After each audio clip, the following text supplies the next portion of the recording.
안녕하세요. 매일 새로운 사연을 전하는 읽어주는 사연 라디오입니다. 구독과 좋아요, 많은 공유 부탁드립니다. 오늘의 사연 시작하겠습니다. 안녕하세요. 여동생이라면 껌뻑 죽는 남자와 결혼해서 애까지 빼앗길 뻔했네요. 저는 결혼한 지 3년차 30대 주부예요. 남편과 저는 요리교실에서 만났어요. 남편은 요리 강사였고 저는 수강생이었지요. 수강생들을 대하는 상냥하고 자상한 남편에게 반한 제가 먼저 사귀자고 문자를 보냈고 그렇게 우리는 연인이 되었지요. 경제적으로 여유 있는 집안에서 외동으로 자란 저는 어느 하나 부족함 없이 누리며 자랐어요. 하지만 형제나 자매가 있는 친구들은 많이 부럽더라고요. 특히 언니나 오빠가 있는 친구들 말이죠. 한 번은 제가 초등학교 4학년 때였어요. 전학 온 지 얼마 안 돼서 아는 사람도 별로 없었는데 같은 반 친구 한 명이 저를 처음부터 굉장히 싫어하더라고요. 지금도 왜 그랬는지 이유를 모르겠네요. 아무튼 결국 하루는 교실에서 그 여자애와 제가 시비가 붙었는데 그 이야기를 들은 그 여자애의 오빠가 바로 저를 찾으러 교실로 왔더라고요. 부럽기도 하고 무섭기도 했던 그 마음이 지금도 생생하게 느껴지네요. 나에게도 나를 지켜주기 위해 발벗고 나서주는 오빠가 있으면 좋겠다는 생각을 했어요.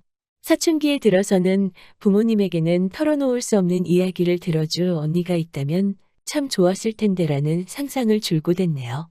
저와는 달리 남편은 경제적으로 힘들게 살았다고 하더라고요.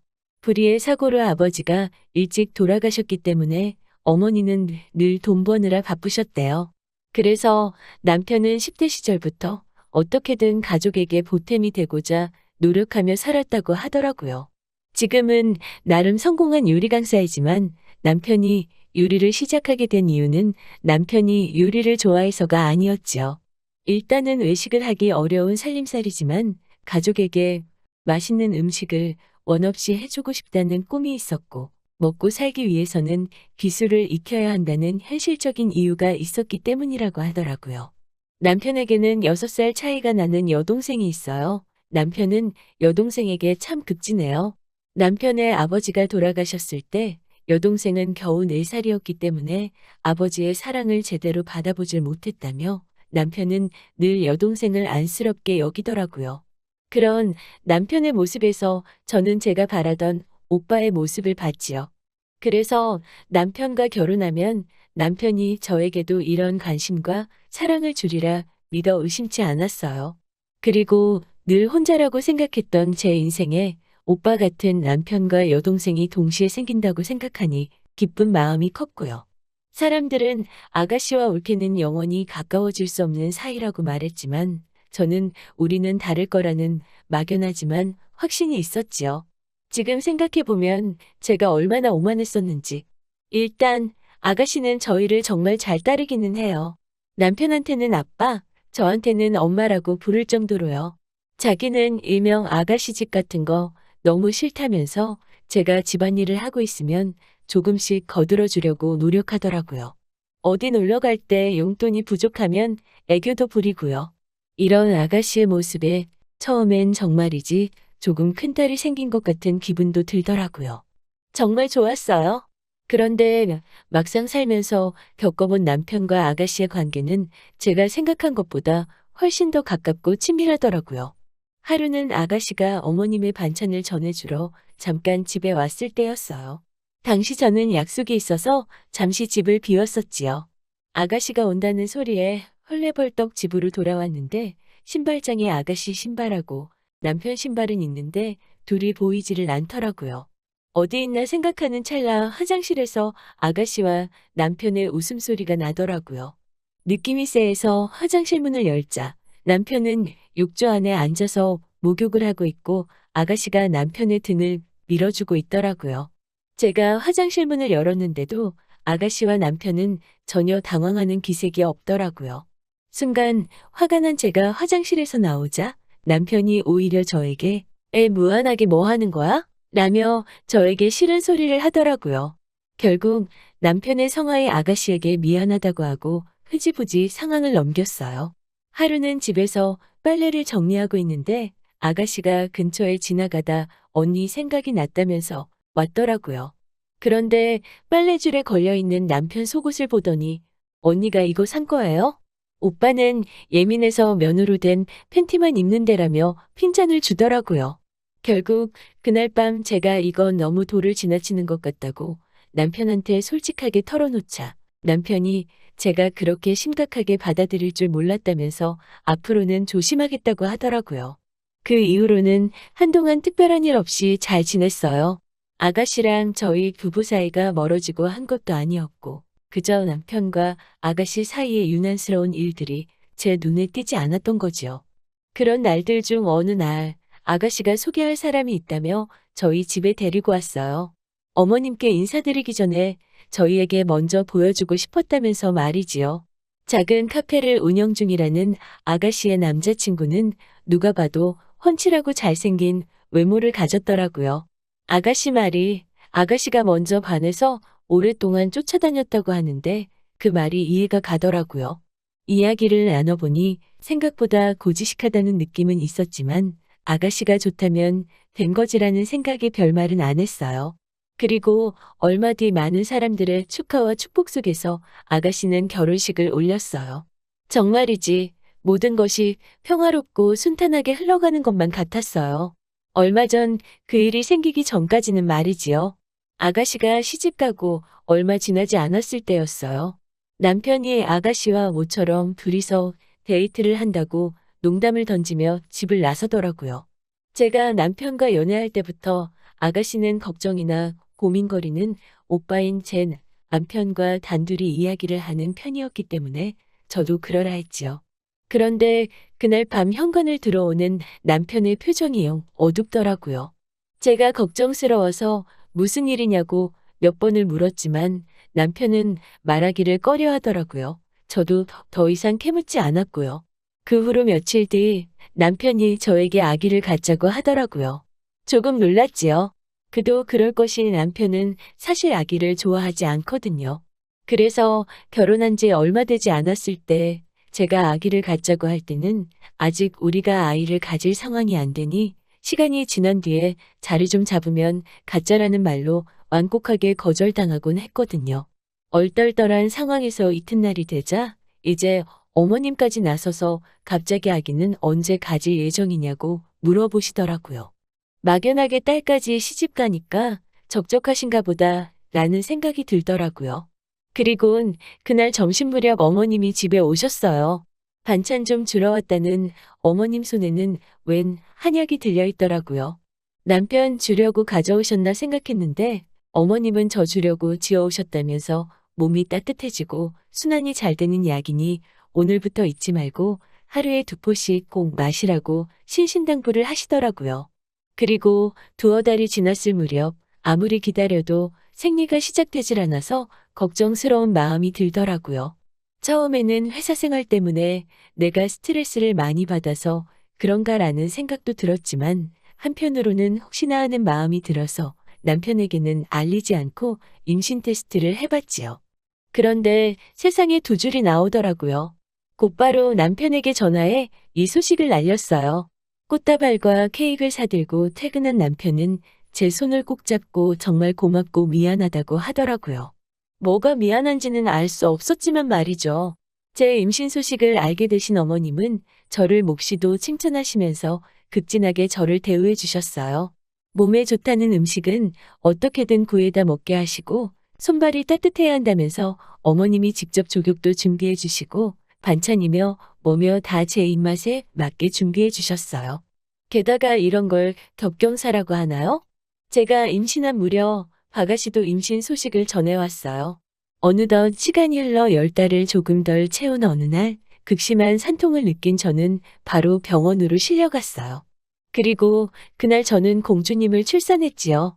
그런데 저희 친정엄마가 나중에 말씀해 주시기를 간호사가 제가 딸을 낳았다고 말하자마자 시댁 부모님은 큰 한숨을 내쉬더랍니다. 게다가 불행하게도 아가씨는 출산 중 아기가 세상을 떠났다고 하더라고요. 뭐라 위로할 길이 없었지요. 예쁜 딸아이를 품에 안았지만 아가씨의 소식에 저는 마음껏 기뻐할 수가 없더라고요. 산후조리가 끝나고 집으로 돌아온 지 며칠 지났을 무렵 아가씨가 잠깐 집에 왔어요. 제가 딸아이 기저귀를 갈고 있는데 아가씨가 물끄러미 제 딸을 쳐다보다가 손가락을 가져다 대며 기왕 나오는 거 그거 하나만 달고 나오지 라고 말하는 거예요. 그 광경을 본 순간 어이가 없고 확 그 손가락을 비틀어버리고 싶더라고요. 하지만 아기를 잃은 여자가 제정신이겠냐 싶은 마음도 들어서 그냥 실언이려니 하고 말았어요. 그런데 출산 후 한 달도 채 지나지 않았을 무렵 어머님께서 제 눈치를 살피시는 듯 하더니 둘째는 언제 가질 거냐고 물어보시는 거예요. 저는 조심스럽게 한 2년 정도 후가 어떨까 생각하고 있다고 했지요. 그러자 순간 어머님 얼굴에 실망한 기색이 역력하더라고요. 하지만 제 계획과 달리 출산 후 8개월이 지났을 무렵 저는 둘째를 가졌어요. 수유 중에는 자연 피임이 될 거라고 생각하고 피임을 따로 하지 않은 게 실수였지요. 저는 걱정이 이만저만이 아니었지만 남편과 어머님은 몹시도 기뻐하시더라고요. 게다가 신기하게도 아가씨도 저와 비슷한 시기에 또다시 임신을 한 거예요. 하루가 멀다 하고 저를 챙기기 위해 찾아오시는 어머님께 저는 괜찮으니 아가씨를 돌보시라고 했지만 왠지 모를 표정으로 너가 잘해야 걔도 편해진다는 알 수 없는 말씀만 하시더라고요. 그리고 그렇게 또 둘째를 낳았어요. 남편이 바라던 아들이더라고요. 첫째 때도 많은 축하를 받았지만 이번에는 유난히 어머님과 남편이 기뻐하더라고요. 그러면서 아가씨도 몇 시간 전에 출산을 했다며 아들이라고 하더라고요. 참 신기했어요. 비슷한 시기에 임신해서 같은 날 출산이라니 이런 우연이 어디에 있고 이번에야말로 정말이지 겹경사였지요. 덕분에 첫째 때보다 더 마음 편하게 출산의 기쁨을 누릴 수 있었어요. 제 이야기가 여기서 끝이었다면 얼마나 좋았을까요? 저는 남편과 어머님께 이 제안을 받고서 충격에 쓰러질 뻔했지요.